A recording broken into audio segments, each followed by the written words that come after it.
इस मुल्क में इनकलाब का नाम वो लोग लेते रहे हैं जो इनकलाब को रोकने वाले थे। अस्सलाम वालेकुम, मैं हूं सज्जाद अनवर, जर्नलिस्ट कट के साथ। आज हमारे साथ हैं जनाब सईद काजी साहब। सईद काजी साहब को हर कोई जानता है, वो तारफ़ के मोहताज नहीं। सईद काजी साहब, मैं आपसे पूछना चाहूँगा कि ये जो पंजाब और सिंध की एक लड़ाई शुरू हो गई है, जिस तरह से मरीम नवाज़ रोज़ अटैक कर रही हैं, पता चला है कि मियाँ नवाज शरीफ साहब ने भी एंडोर्स कर दिया है उनको कि आप बिल्कुल ठीक लड़ाई लड़ रही हैं। और पिछले दिनों वज़ीर आज़म साहब आए सैटरडे वाले दिन लाहौर, जाती उमरा और साथ इसहाक डार थे। उन्होंने कहा कि मरकज़ में हमें कोई प्रॉब्लम हो सकती है पीपल्स पार्टी की वजह से, आप ज़रा थोड़ा रवैया नरम रखें। लेकिन मियाँ नवाज शरीफ साहब और मरीम साहबा ने डिफेंड किया कि नहीं, हम पंजाब के ऊपर अब कोई हर्फ नहीं आने देंगे। और पंजाब भी दूसरे लीडर, मैं साद रफ़ीक को भी सुन रहा था, राना सनाउल्लाह को भी, वो भी फॉलो कर रहे हैं पंजाबीज़म। इसको आप कैसे देख रहे हैं? मैं समझता हूँ कि क्या इनकी लड़ाई आपस में, पर देखिए फंडामेंटल क्या होता है। फंडामेंटल ये होते हैं कि क्या पीपल्स पार्टी जब तारीख में ज़ाहिर हुई थी तो एक पैरेलल और एक नया निज़ाम या एक दूसरा मतवाज़ी निज़ाम लेके आई थी, तो एक हमें ख़ास फ़र्क नज़र आता था एग्जिस्टिंग सिस्टम में। बाद में वो डिस्टिंक्शन जो है वो ख़त्म हो गई और मैं ये कहता हूँ कि पीपल्स पार्टी, नवाज शरीफ का इन हिज ओन राइट बड़ा कारनामा ये था कि वो पीपल्स पार्टी को घसीट के अपनी ही विकेट पे ले आए जो सरमाए की विकेट थी। तो उसके बाद मैंने एक फिक्रा गलत या सही कहा था कि पीपल्स पार्टी और मुस्लिम लीग नून का जो ये हो रहा है ना charter of democracy, it is a किस ऑफ डेथ फॉर पीपीपी। क्योंकि पीपल्स पार्टी के जन्म की वजूहत और थी और मुस्लिम लीग के जन्म की वजह, जो गलियों, महलों, खेतों, खलियानों, फैक्ट्रियों में पार्टियां बनती हैं वो और होती हैं। जो बाज़ बड़े ताकतवर लोगों के दफातर में पार्टियां बनती हैं वो और होती हैं। तो ये बुनियादी फ़र्क था। तो उसमें अ, अब वो डिस्टिंक्शन होगी ख़त्म। अब सब लड़ाइयाँ जाली हैं। बहुत मुझ पे लोगों ने एतराज़ किया, मैंने अपने पॉडकास्ट में भी कहा, मेरे जो मेरे साथ एंकर बैठते हैं उन्होंने कहा ये बड़ा किस बात का लड़ाई है जब हम IVPs के परचम तले एक हैं, हम आपकी जो शुगर मिलों के परचम तले एक है। हमारा तबका, अब तुम साफ, आप और मैं साफी हैं ना पिछले 35 साल से, हमारी तो कोई साझ हो सकती है, ठीक। इसी तरह तबकाती तौर पर अब बिलावल भुट्टो साहब हमने बड़ा एहतराम करते हैं, he is an entrepreneur in the first place, he is entrepreneur. वो एक बहुत बड़ी बिजनेस अंपायर चलाते हैं, साथ सियासत भी चलती रहती। तो कोई लड़ाई नहीं है। लड़ाई ये है कि खौफ है। खौफ ये है कि गली जागना शुरू हो गई है और जो स्टेटस को के ताकतें होती हैं उन्हें उन्हें उन्हें आंख खोलती हुई गली से बड़ा डर लगता है। और ये तो ग्लोब के बहुत से हिस्सों पे नजर आ रहा है कि गली आंख खोल रही है। लिहाजा एक ऐसी हाइप क्रिएट कर दें कि साड़ी बड़ी लड़ाई है, उठ पंजाबी तेरी पग नूं लग गया दाग तो फलान का, ये सौदे पिट चुके हैं। लेकिन सर ये जो कह रहे हैं ना कि गली की आंख खुल गई है, गली जाग पड़ी है, हमने देखा पाकिस्तान में जितनी मैस मूवमेंट्स रही हैं, वो मैनेज भी की गई। 77 वाली मूवमेंट भी थी, उससे पहले भुट्टो साहब वाली मूवमेंट थी, उसके बाद फिर एक IGI बनी, फिर और मुख्तलिफ शक्लें, फिर मियाँ नवाज शरीफ का एक राइज आया। अब इमरान खान साहब की एक आप देखते हैं कि एक मूवमेंट है, लोग उनके साथ आइडेंटिफाई करते हैं। ये जो सारी मूवमेंट्स होती हैं, इनको एस्टैब्लिशमेंट किसी ना किसी तरीके से इंजीनियर कर लेती हैं और उनको न्यूट्रलाइज भी कर लेती हैं और उनको पैसिफाई भी कर लेती हैं।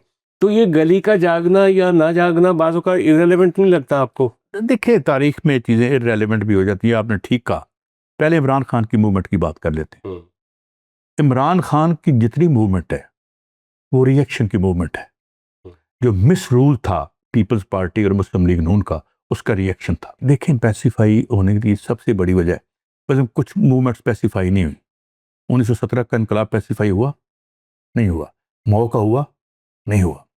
जब लीडरशिप सामान और बेचती है उसके अंदर कुछ और होता है।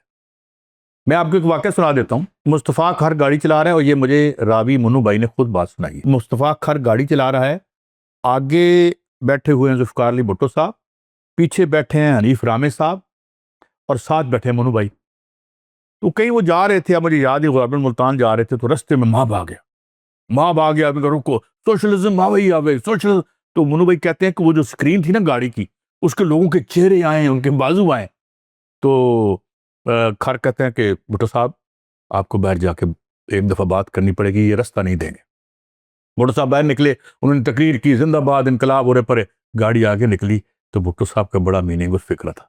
इस तरह मनु भाई कहते हैं हाथ रखा हुआ उन्होंने ड्राइविंग सीट पे जब कार चला रहा था, और कहते हैं रामे we may not but they mean it.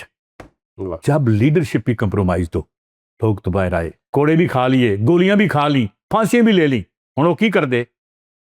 Compromise top पे था, नीचे नहीं था। लेकिन आप अभी बात कर रहे थे कि जो इमरान खान की मूवमेंट है वो रिएक्शन की मैंने कहा ना कि इतनी मूवमेंट्स जो हैं पाकिस्तान में उनको इंजीनियर कर दिया गया, पैसिफाई कर दिया गया, इररिलेवेंट कर दिया गया।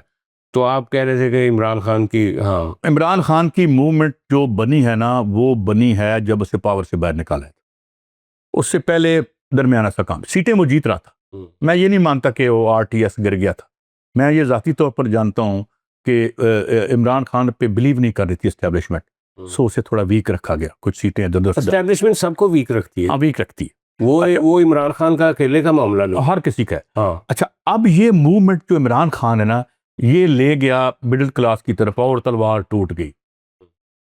असल में वो था भूख, गुर्बत, मिसरूल के हुक्मरान जो है रोज उनकी फैक्ट्रियों में इजाफा हो रहा है, नीचे इंसान जिल्लत का शिकार है। तो वो मूवमेंट जो है इनकी हमाकतों की वजह से, अगर इमरान खान को ये 1.5 साल और दे देते तो ये मूवमेंट नहीं बननी थी, फिर कोई और बननी थी। इसलिए मैं कहता हूँ कि इमरान खान के बारे में अजीब डायलेक्टिकली बात करता हूँ कि यहाँ अगर असल में इमरान खान मूवमेंट रोकने का बायस बना है।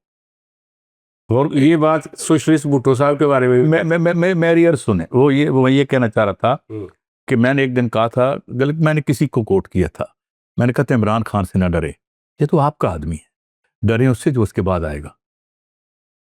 मेरे ख्याल इतनी काफी है कहना जो बाद में आएगा उसे डरे नहीं। तो अभी हम वापस आते हैं, जो पंजाब और पीपल्स पार्टी की चपकरेश, आप कह रहे हैं कि जो स्ट्रीट में एक स्ट्रीम बन रही है या जो लोग जाग रहे हैं, ये उसका कोई रिएक्शन है? ना ना ना ना ना, हाँ। उसको डिसॉल्व करना है। उसको हमने, देखें बात यह है कि हमें हमेशा जो है जाली लड़ाइयाँ चाहिए होती, रियल लड़ाई नहीं चाहिए होती। इस मुल्क में इनकलाब का नाम वो लोग लेते रहे हैं जो इनकलाब को रोकने वाले थे। ठीक है, बात यह है कि मैं इस वक्त तारीख में ये देख रहा हूँ कि अगर कल 3 दिन पहले इटली में 20 लाख बंदा सड़कों पे था। पहली दफा देखें कि फर्स्ट वर्ल्ड और जैसे ये सेकंड थर्ड वर्ल्ड दो ही होती हैं। एक मुल्क के 2 मुल्क होते हैं, एक सुपर रिच दा दो कौमी नजरिए। एग्जैक्टली। अब ये है कि एक फैक्टर मिसिंग है तारीख में, और वो है लीडरशिप का और पार्टी का। ऊपर से सारी पार्टियां ने काबू कर ली हैं। जो इंटरनेशनल फाइनेंशियल एस्टेब्लिशमेंट है उसने सारी हर जगह पे अपना वो कर लिया है। नीचे से रंग निकल रही है इनके पांव के तले से। कहा करते थे इनकलाबी कि जब तक एक लीडरशिप ना हो, जितना मर्जी पब्लिक में एक गुस्सा होगा, एक तकलीफ हो, एक स्टीम बन रही हो, वो चैनलाइज ही नहीं होती। और लीडरशिप कहाँ है इस वक्त सारी दुनिया में? कोई पता नहीं तारीख किसको कब उछाल के ऊपर फेंकते थे। भुट्टो कहाँ था? नैप में से सेक्रेटरी जनरलशिप की सीट लेने गया था ना, और आज तक मुसीबत बना हुआ है, और आज भी एक जगह उसकी पावर है। ठीक है ना, वक्त की टाइड आपको ऊपर फेंकती है। अब प्रॉब्लम क्या है? प्रॉब्लम यह है कि ऑर्गेनाइज्ड पार्टी नहीं है यहाँ पे कहीं भी, ये सबसे बड़ी वजह है। लेकिन देखे ना, मार्क्स ने जो बात की थी दूसरी गिल्ड में, बड़ी मीनिंगफुल थी। उसने एक ग्राफ बनाया था सरमाए में, वो बड़ा पेचीदा था कि ग्लोबलाइज्ड इकॉनमी के बाद थले 2 ऐड कटे उन्होंने, ईदर आर, या बार्बरिज्म होगा या आपको सोशलिज्म करना पड़ेगा इस सैयारे पे। लेकिन काजी साहब अब सिनेरियो बदल गया, कोल्ड वार ख़त्म हो गई और उसके बाद एक एक पोलर वर्ल्ड सामने आई। लेकिन तासुर ये है सारी दुनिया में कि सोशलिज्म भी फेल हो गया, डेमोक्रेसी भी फेल हो रही है सारी दुनिया में, कॉन्स्टिट्यूशनलिज्म भी फेल हो रहा है, नेशन स्टेट भी फेल हो रही है, और एक्सट्रीम राइट विंग हर मुल्क को एक हिटलर चाहिए, हर मुल्क को एक जंगजू चाहिए। नेतन्याहू है, ट्रंप है, आपका मोदी है, प्यूटन है। मोदी की फिल्म उसमें शिंपनजिंग को भी इसी किस उसमें डाला जा शी जिनपिंग को जरा हम और अंदाज से देखेंगे, उसकी हाँ। ट्रेनिंग और तरह की हुई है। हम्म, देखिए जब समाज पे बोझ आता है ना ऐसे, हम्म, तो कभी भाग के लोग लेफ्ट की तरफ जाते हैं, कभी राइट की तरफ जाते हैं। कुछ अर्से पहले बोल्सोनारो था, ब्राजील में, आजकल अंदर है, ठीक है। आज मोदी एक एक एक क्या मैं कहूँ, लेम डक बन के। मोदी 3 साल उसका तूती बोलता था, फिल्म उतर गई है और उसकी फिल्म ज्यादा लंबी चली है। ये वो अहद एक आपके मेरे जवानी के ज़माने में था ना, फिल्म ने सिल्वर जुबली कर लिया है, गोल्डन जुबली, प्लाटिन। अब फिल्म 2-2 दिन बाद उतर रही है। लेकिन ये जो जनरेशन जी आ रही है, ये कहा जा रहा है जी कि नेपाल हो गया, श्रीलंका हो गया, बांग्लादेश हो गया, इवन कश्मीर हो गया, ये सारा, और लद्दाख हो गया। नहीं, ये मैंने जो अभी थोड़ी देर पहले आपसे बात की थी, मैं दोहरा देता हूँ। ये जनरेशन जी नहीं है, ये जनरेशन बी है, ये जनरेशन पुख है।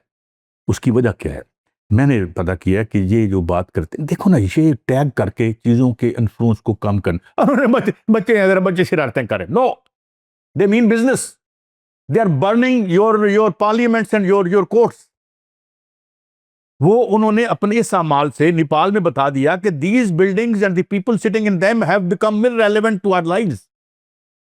नो जनरेशन जी, ये वो जनरेशन है जो वर्किंग क्लास है, जिसको आपने कोई रास्ता नहीं छोड़ा सिवाय इसके कि बाहर निकले। और हालिया कुछ वाकयात ने ये साबित किया कि जो लोग कहते थे कि ये मैनेज हो जाती हैं और एंज हो जाता है और तरीका मर गई ने, कि जितना एक्स लेफ्ट, और आपने कहा ना टूट गया फूट गया, स्टालिनिस्टों के जो सबसे बड़े क्राइम स्टालिनिस्टों के थे। आज सीपीआई और सीपीएम के जितने बड़े क्राइम है, जिसकी वजह से क्राइम उसका भी था, मोदी को क्रिएट करने में, वो जो सिख का प्राइम मिनिस्टर था कांग्रेस का, मनमोहन सिंह के ज्यादा हाथ है। वहां जो न्यू लिबरल इकोनॉमिक पॉलिसीज लेके आया, तो लोग निकल के जनाब राइट की तरफ गए कि जी हिंदुत्वता मिलेगी तो सन रोटी भी लग जाएगी। रोटी लग गई, रोटी तो सारी चुक के ले गया अपना वो की कहते हैं अदानी और अंबानी। नीचे क्या गया, 80 करोड़ लोगों को अगर खैरात ना दे मोदी, तो रात को रोटी नहीं खा सकते। आधार कार्ड 80 करोड़ लोगों को, यानी उसने बेकारियों की कौम पैदा कर दी है। जो कोई जरूरत से उतरा बड़ा सखी बनकर, हमारे हाथ में कासे थमा दिए उसने, उस्ताद यूसुफ खान साहब कहते थे। तो क्या किया उसने, अब वो फारग है। अब बात यह है कि इंडिया के अवाम के पास क्या है, फिर वही राहुल गांधी, वही पुराने पिटे हुए न्यू लिबरल इकोनॉमिक प्रोजेक्ट जब मर रहा तारीख में। देखो ना, ये कहते थे कि ऊपर दौलत इकट्ठी कर दो तो फिर ट्रिकल डाउन, वो किधर गया ट्रिकल डाउन। आपने आज की पिछले 15-20 साल की मिश्त में सिवाय ट्रिलियनेयर पैदा करने के क्या पैदा किए। कोरोना आया तो पहला ट्रिलियनेयर, दिस इज योर। पहले हम पाकिस्तान में आते हैं। मेरा आखिरी सवाल है आपसे कि इस वक्त जो पीपल्स पार्टी और नून लीग है, वो तो आप कह रहे हैं जी कि वो एक ही पार्टी है और आपस में एक वो करे। पैरेलल इमरान खान है, या वो जेल में है, उसकी एक सपोर्ट है, वो पिछला इलेक्शन जीता भी था, उसको इलेक्शन नहीं दिया गया। पाकिस्तान का फ्यूचर क्या देख रहे हैं आप? देखो यार, it's not easy to predict anything, लेकिन जो कुछ हालिया वाकयात हुए हैं, इन्होंने शायद थोड़ी सी मुस्तकबिल की विंडो खोली है। एटलीस्ट इसने हमें यह बताया कि what people want,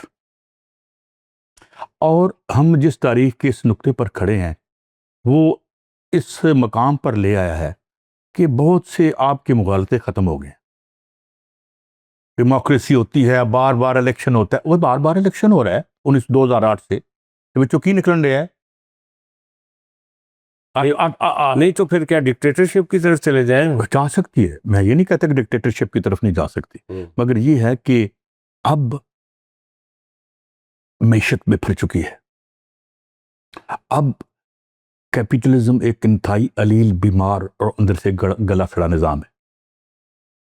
it can not answer the questions of 21st century. बंदे नहीं होता कि मैंने और पति बना दो, वो कहता यार मेरी 3 टाइम की रोटी आ रही है, तो ठीक है यार तुम खा लो जिन्ना खाना। नहीं तो इस फ्रेम ऑफ रेफरेंस में कौन सी पार्टी है, मैं कौन सी पार्टी पाकिस्तान की जो एड्रेस कर रही है? देखो अभी चंद साल पहले की बात है, क्यों क्या नाम था, पपांद्रियो था ना उसका, यूनान की सबसे बड़ी पीपल्स पार्टी जो थी, रातों रात गायब हो गई और सैरेजा बन गई, सैरेजा उड़ गई।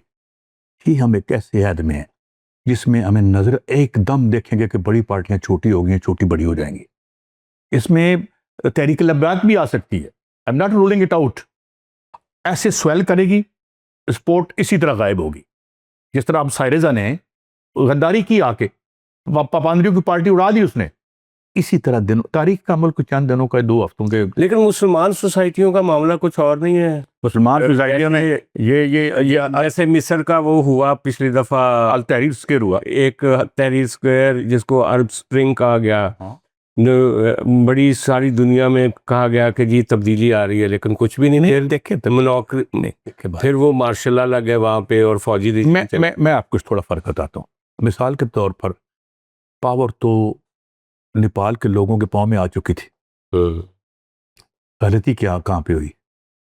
गलती वहां पे हुई कि ताज़ा दम पुराने चोरों को फारग करके ताज़ा दम चोर ले आते हैं। तो पाकिस्तान में भी तो यही इस तरह होता है। मैं ये कह रहा हूं कि इस वक्त लीडरशिप का क्राइसिस है।